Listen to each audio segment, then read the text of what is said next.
محترم سامعین و حاضرین، دنیا میں انسان کو نیکی کے، بھلائی کے مواقع ملتے رہتے ہیں۔ اللہ تعالیٰ اس کو موقع بار بار عطا فرماتا ہے کہ وہ احسان کرے۔ یہ دنیا ہے، آپ احسان کریں تو جس پر احسان کیا ہے اس پر یہ حق ہے آپ کا کہ وہ بھی آپ کے ساتھ احسان ہی کرے۔ هل جزاء الاحسان الا الاحسان، نیکی کا بدلہ نیکی ہی ہے، مگر ضروری نہیں ہے سب اس پر عمل کریں۔ ہم دیکھتے ہیں دنیا میں ناقدری بہت زیادہ ہے۔ بہت خوش نصیب لوگ ہوتے ہیں جو نیکی کا بدلہ نیکی سے ہی دیتے ہیں۔ بلکہ میاں صاحب نے اس کو کہا کہ اصلی انسانیت یہ ہے کہ آپ نیکی کا بدلہ نیکی سے کریں۔ اصلاں نال جو نیکی کریے تے نسلاں تک نہ بھول دے۔ انسانیت کی حقیقت یہ ہے، اور انسانیت کا تقاضا یہ ہے کہ جس نے نیکی کی ہے اس کے ساتھ نیکی ہی کی جائے۔ وگرنہ یہ بھی تو کہا نا، ککر تے انگور چڑھایا ہر گچھا زخمایا، نیچاں دی اشنائی کولوں فیض کسے نہ پایا۔ یعنی کسی کے ساتھ اگر بھلائی کی ہے اور اس نے آگے سے نیکی نہیں کی تو یہ ایسے ہی ہے جیسے انگوروں کی بیل کو آپ نے خاردار درخت کے اوپر چڑھا دیا تو وہ بیل چڑھ تو گئی درخت پر، کانٹوں کے ساتھ الجھ تو گئی، لیکن ہر گچھا جو ہے وہ زخما گیا ہے، وہ ضائع ہو گیا۔ تو دنیا میں تو یہ ہوتا ہے کہ انسان نیکی کرے اور نیکی کا بدلہ اس کو نیکی کے ساتھ نہ ملے۔ احسان کیا اور بدلے میں بے وفائی ہوئی، ایسا ممکن ہے، پر اللہ کے ہاں ایسا نہیں ہے۔ مجھے یاد ہے ہم نے جب تفسیر کلاس کا آغاز کیا، چند سال پہلے کی بات ہے، تو پذیرائی نہیں ملی، بلکہ کچھ لوگوں کی طرف سے ناراضگی والے پیغامات موصول ہوئے کہ آپ نے یہ نئے کام شروع کر دیا۔ ایک بزرگ تشریف لائے، میں نے ان کو صورتحال بتائی، میں نے کہا جی کام تو بہت اچھا ہم کر رہے تھے، لیکن آگے سے لوگ ناراض ہوئے ہیں کچھ احباب۔ تو مجھے ایک جملہ انہوں نے قرآن کریم سے آیہ کریمہ کا ایک حصہ پڑھ کے سنایا اور دل باغ باغ ہو گیا۔ یہی حصہ، ان اللہ لا یضیع اجر المحسنین، اللہ تعالیٰ کسی کی نیکی کو ضائع نہیں کرتا۔ محسنین، احسان کرنے والا، نیکی کرنے والا۔ تو دنیا میں تو یہ ممکن ہے کہ آپ نیکی کریں اور جس سے آپ کو بھلائی کی توقع تھی وہ آپ کے ساتھ بھلائی نہ کرے، ہو سکتا ہے، لیکن جب انسان اللہ کی خاطر احسان کرتا ہے، اللہ کی رضا کے لیے نیکی کرتا ہے، تو اللہ سے بڑا قدردان کوئی نہیں ہے، اس سے بڑا قدردان کوئی نہیں ہے۔ وہ خود فرماتا ہے کہ اللہ کسی کی نیکی کے اجر کو ضائع نہیں فرماتا۔ احسان کیا ہے؟ ہمارے ہاں کسی کے مشکل میں کام آ جانا اسی کو احسان سمجھا جاتا ہے، لیکن احسان ایک وسیع مفہوم اپنے اندر سمیٹے ہوئے ہے۔ اس کا معنی نیکی بھی کیا گیا ہے۔ ایک حدیث مبارکہ، بڑی کمال کی حدیث ہے، امام بخاری نے اس کو کتاب الایمان میں لکھا ہے۔ میرا دل چاہتا ہے میں پوری حدیث کا متن پڑھ کے سناؤں اور ساتھ ترجمہ بھی۔ حدیث پڑھنے کا مقصد تو احسان کا معنی بیان کرنا ہے، لیکن اس میں اور بھی بہت سارے مسائل ہیں۔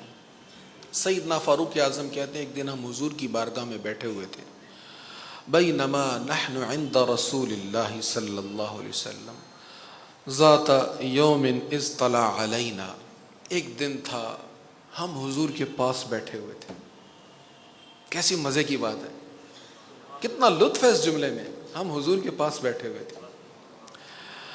رجل شدید بیاض الثیاب و شدید سواد الشعر، ایک شخص آیا، چٹے سفید کپڑے اس کے اور بالکل سیاہ بال اس کے، کالے سیاہ بال اس کے، لا یرا علیہ اثر السفر، اس کے بال اور اس کے لباس پر کوئی سفر کے آثار نہیں تھے، بندہ سفر کر کے آتا ہے گھوڑے پر یا اونٹ پر تو سفید کپڑے میلے تو ہوں گے اور سیاہ بالوں میں میل تو آئے گا، مٹی تو آئے گی، لیکن ایسا کچھ نہیں تھا، بال بھی سیاہ ہیں، لباس بھی بالکل سفید. وَلَا يَعْرِفُهُ مِنَّا أَحَدٌ، ہم میں سے کوئی ایک اس کو پہچانتا بھی نہیں تھا، یعنی وہ مدینہ منورہ کا رہنے والا بھی نہیں تھا. تو حیرانگی کی بات ہے، یہاں کا ہے بھی نہیں، آیا بھی دور سے ہے، لیکن سفر کے آثار بھی نہیں ہیں اس پر. حتیٰ جلس الی النبی صلی اللہ علیہ وسلم، وہ حضور علیہ السلام کے پاس آ کر بیٹھ گیا. کیسے بیٹھا؟ فَاسْنَدَ رُكْبَتَيْهِ إِلَى رُكْبَتَيْهِ، وہ جیسے دوزانوں ہم بیٹھتے ہیں نا تحیات پر، اس کو یہ ایسے کہا جاتا ہے، ایسے بیٹھا جیسے دوزانوں بیٹھتے ہیں، اور حضور کے سامنے بیٹھ گیا. اور وضع کفیہ علی فخذی، اپنے ہاتھ بڑے ادب سے اپنے زانوں پر رکھ لیے، حضور کے گھٹنوں کے ساتھ اپنے گھٹنے ملا لیے. بیٹھنے کے بعد اس نے سوالات شروع کر دیا. قال یا محمد صلی اللہ علیہ وسلم، کہنے لگا اے محمد، اخبرنی عن الاسلام، مجھے اسلام کے بارے میں خبر دیجئے، اسلام کے بارے میں بتائیے. فقال رسول اللہ صلی اللہ علیہ وسلم، آپ نے ارشاد فرمایا، الاسلام ان تشہد ان لا الہ الا اللہ وان محمد رسول اللہ. اسلام یہ ہے کہ تو اس بات کی گواہی دے کہ اللہ کے سوا کوئی بات کے لائق نہیں، تو اس بات کی گواہی دے کہ محمد اللہ کے رسول ہیں. وتقیم الصلاۃ، تو نماز قائم کر. وتؤتی الزکاۃ، تو زکوٰۃ ادا کر. وتصوم رمضان، تو رمضان کے روزے رکھ. وتحج البیت ان استطعت الیہ سبیلا، اگر تجھ میں استطاعت ہے تو پھر تو حج بھی کر. یہ حضور اسلام نے اسلام کی ڈیفینیشن اس کو بتائی. اب سوال اس نے کیا تھا، حضور نے جواب دے دیا. اس نے کیا کہا؟ صدقتا، آپ نے سچ کہا. حضرت عمر کہتے ہیں ہم حیران ہو گئے. فعجبنا لہ یسرہ ویصدقہ، ہمیں حیرانگی ہوئی کہ یہ سوال بھی کر رہا ہے. تو سوال کرنے کا مطلب یہ ہوتا ہے مجھے پتہ نہیں ہے. سوال کا مطلب تو ایک یہ ہوتا ہے نا کہ مجھے پتہ نہیں، مجھے بتائیں. تو جب حضور نے بتایا تو جواب میں یہ نہیں کہتا اچھا، بلکہ جواب میں کہتا آپ نے بالکل ٹھیک کہا. یہ کیا بات ہوئی؟ سوال بھی کر رہا ہے اور تصدیق بھی کر رہا ہے. تو اس کا تصدیق کرنا ہمیں تعجب خیز لگا کہ اگر تمہیں پتہ ہے تو پھر سوال کیوں کیا، اور اگر نہیں پتا تو پھر یہ کیوں نہیں کہتے کہ اچھا آپ نے بتایا، شکریہ، جزاک اللہ. آگے سے یہ کیوں کہہ رہے آپ نے ٹھیک کہا، صدقتا. پھر اس نے سوال کیا اخبرنی عن الایمان، مجھے ایمان کے بارے میں بتائیے. نبی کریم علیہ الصلاۃ والتسلیم نے فرمایا ان تؤمن باللہ وملائکتہ وکتبہ ورسلہ والیوم الآخر وتؤمن بالقدر خیرہ وشرہ. آپ نے فرمایا ایمان یہ ہے کہ تو اللہ پر ایمان لا اور تمام ملائکہ پر، کتابوں پر، رسولوں پر، قیامت کے دن پر، اور اچھی اور بری تقدیر پر ایمان لا. یہ ایمان ہے. اس نے پھر کہا صدقتا، آپ نے ٹھیک کہا، آپ نے سچ کہا. پھر اس نے سوال کیا اخبرنی عن الاحسان. اب اس حدیث کو بیان کرنے کا مقصد جو ہے وہ یہاں پر ہے. آپ مجھے خبر دیں احسان کیا ہے.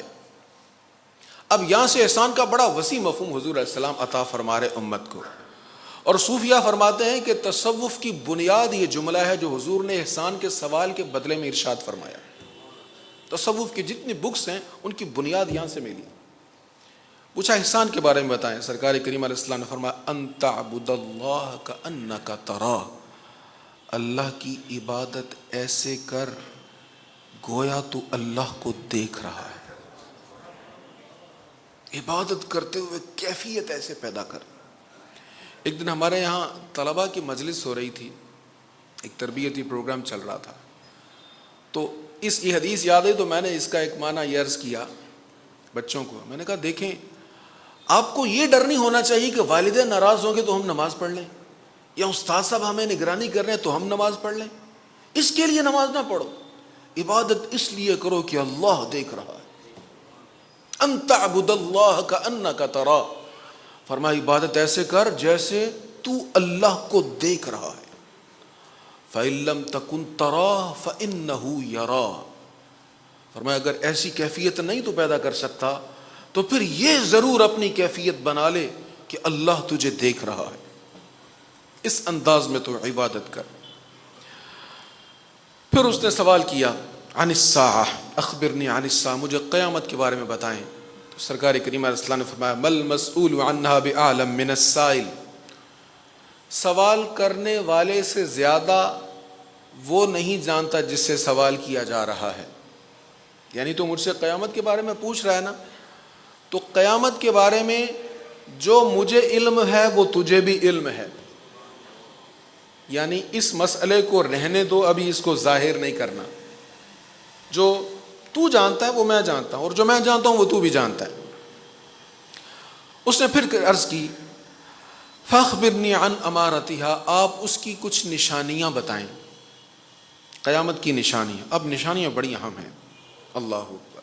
حضور نے فرمایا ان تلد الامۃ ربتها، لونڈی اپنے آقا کو جنے گی، لونڈی اپنے آقا کو جنے گی۔ علماء نے اس پر بہت لکھا، محدثین نے کہ لونڈی آقا کو جنے گی کیا مطلب؟ کہتے اس کا مطلب یہ ہے ایک وقت ایسا آئے گا اولاد والدین کے ساتھ غلاموں جیسا سلوک کرے گی۔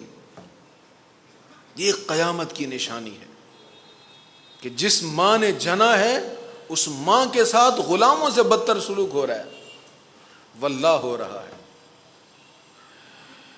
عیادت کے لیے کہیں جانے کا موقع ملا، اس گھر میں ایک مائی صاحبہ تھیں جن کی عیادت کے لیے ہم گئے۔ ان کی صحت کا پوچھا گیا تو رو کر کہنے لگیں مجھے ڈاکٹر نے کہا اچھی غذائیں کھاؤ، طاقت والی کھاؤ، لیکن کچھ ہے ہی نہیں۔ تو کہا گیا جی آپ کے گھر میں ماشاءاللہ دودھ آتا، آپ وہ تو پیا کریں۔ اللہ اکبر۔ وہ کہنے لگی ہاں دودھ آتا ہے، لیکن وہ بیٹے نے جو کتا رکھا ہوا نا اس کو پلایا جاتا ہے۔ واللہ میں سچ کہہ رہا ہوں، ان تلد الامۃ ربتها، حضور نے فرمایا لونڈی اپنے آقا کو جنے گی۔ پھر حضور نے فرمایا ان تر الحفاة العراة العالة رعاء الشاة يتطاولون في البنيان، فرمایا تو دیکھے گا ننگے پاؤں اور ننگے بدن چرواہے اونچی عمارتیں بنانے کے مقابلہ پر فخر کریں گے۔ وہ لوگ جو ننگے پاؤں ننگے بدن تھے، چرواہے تھے، ان پر ایسا وقت آ جائے گا کہ اونچی عمارتیں بنانے کا مقابلہ ہوگا اور اس مقابلے پر فخر کریں گے، جی ہمارا برج سب سے اونچا ہے۔ یہ بڑے بڑے برج بنانے والے ان کا ماضی دیکھیں تو حضور کا یہ ارشاد بھی بالکل صادق نظر آ رہا ہے۔ حضرت فاروق اعظم کہتے ہیں پھر وہ شخص چلا گیا، وہ جس کے سیاہ بال تھے، سفید کپڑے تھے، سوالات بھی کرتا تھا اور خود ہر جواب کی تصدیق بھی کرتا تھا، وہ چلا گیا تو نبی پاک علیہ السلام نے فرمایا یا عمر اتدری من السائل، عمر پتہ یہ کون تھا سوال کرنے والا؟ کہتے میں نے عرض کیا اللہ ورسولہ اعلم، اللہ اور اس کا رسول بہتر جانتے ہیں۔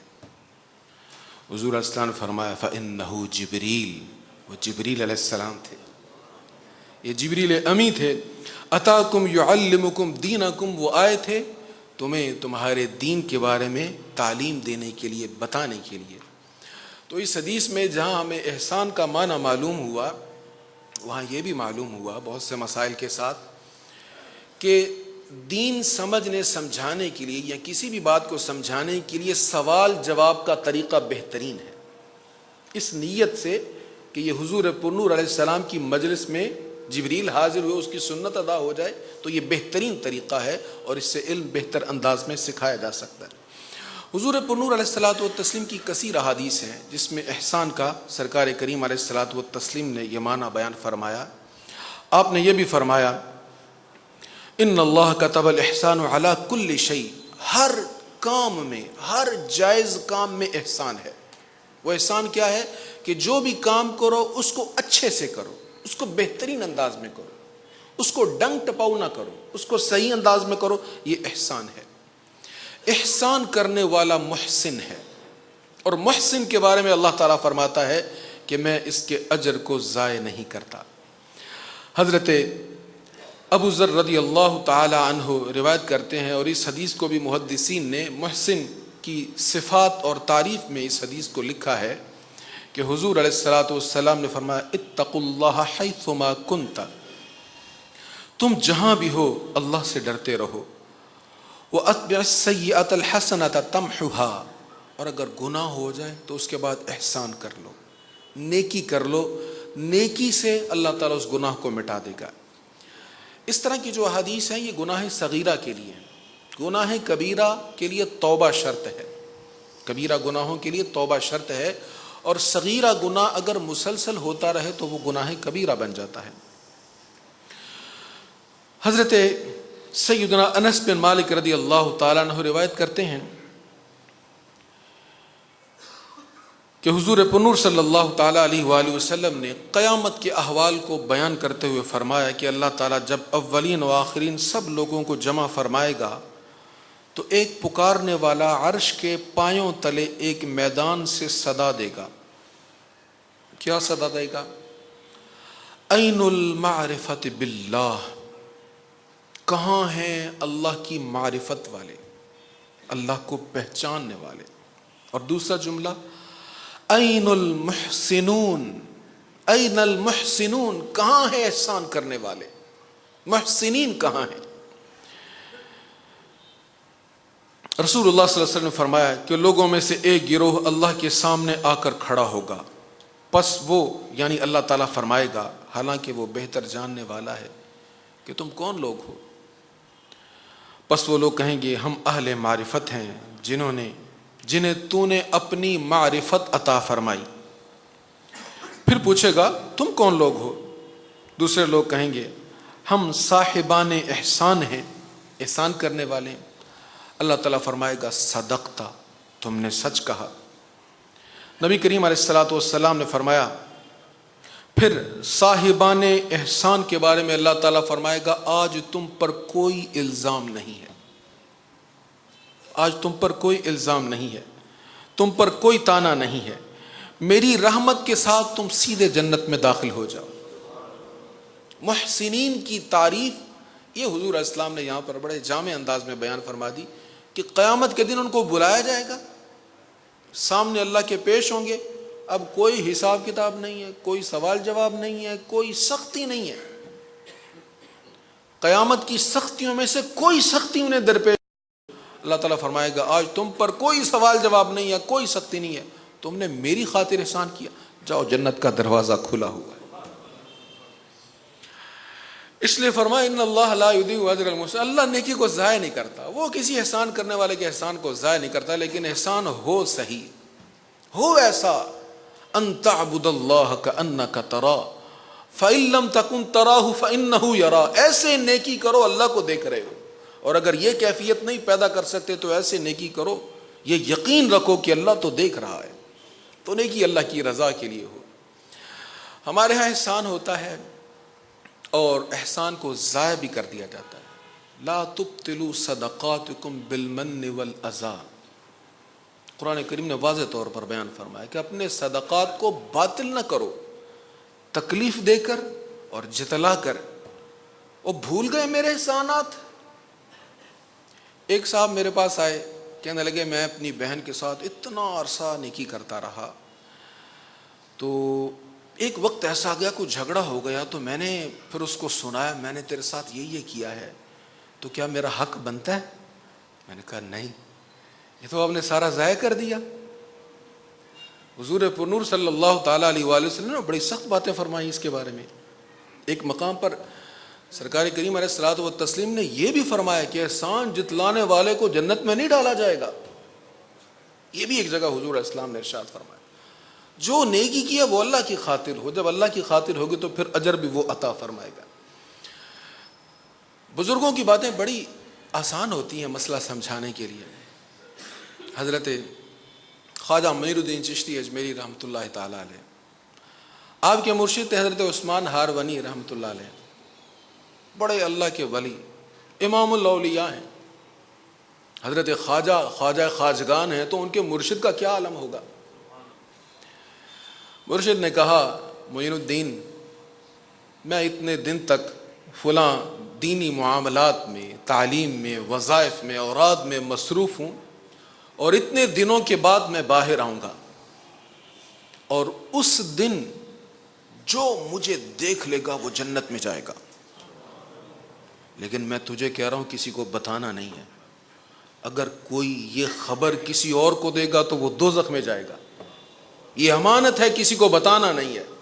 تو اس میں کیا خبر تھی کہ تو مجھے دیکھ لینا اور جنت کے مزے لوٹنا. بشارت ہے.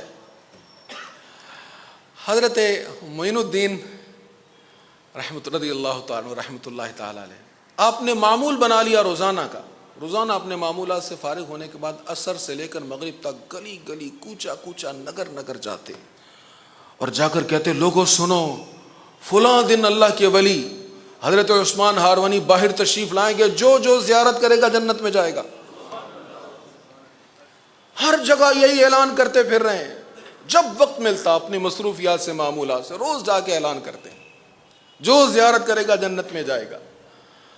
حضرت معین الدین چشتی اجمیری رحمۃ اللہ تعالیٰ علیہ اعلانات کرتے رہے, اور جب حضرت عثمان ہارونی رحمۃ اللہ تعالیٰ علیہ کے تشریف لانے کا دن ہوا, آپ باہر تشریف لائے, دیکھا دنیا ہجوم ہے لوگوں کا, جدھر دیکھے لوگ ہی لوگ ہیں اللہ کے ولی کی زیارت کے لیے. کہنے لگے معین الدین یہ تم نے کیا کیا؟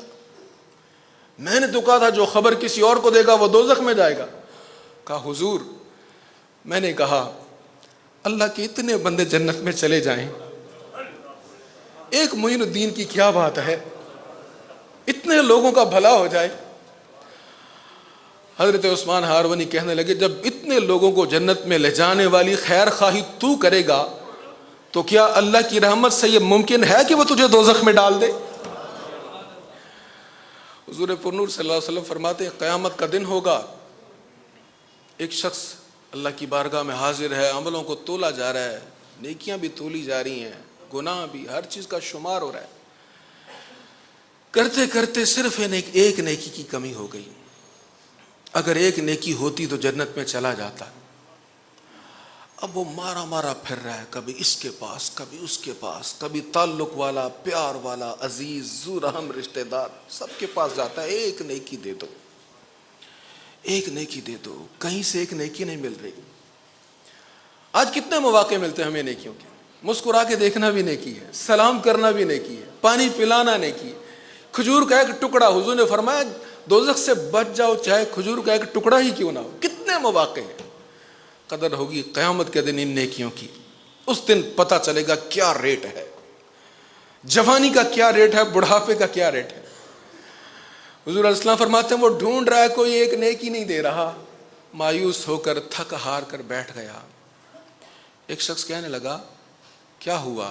وہ کہنے لگا ایک نیکی نہیں ملی, اب جنت میں نہیں جا سکتا. وہ کہنے لگا میرے پاس ہے ہی ایک نیکی, میں نے تو دوزخ میں جانا ہی ہے, چل تو جنت میں جا, یہ میری ایک نیکی تو لے لے. وہ جنت کی طرف جانے لگتا ہے, رب العالمین اس سے پوچھے گا وہ تیرے پاس نیکی کہاں سے آئی؟ اللہ کو ہر چیز کا پتہ ہے نا, وہ تو ہر چیز کو جانتا. اللہ پوچھے گا نیکی کہاں سے لی؟ یا اللہ فلاں بندے نے لی. وہ جس نے تجھے جنت میں بھیجا کیا وہ دوزخ میں جائے گا؟ اس کو بلائے گا اور کہے گا تو نے ایک نیکی دی ہے نا, اے بندے تیری ایک نیکی میں نے قبول کر لی, جا تو بھی اس کے ساتھ جنت میں جا. نیکی ہو اللہ کے لیے, احسان ہو اللہ کے لیے تو ان اللہ لا یضیع اجر المحسنین, اللہ تعالیٰ کسی کی نیکی کے اجر کو ضائع نہیں فرماتا.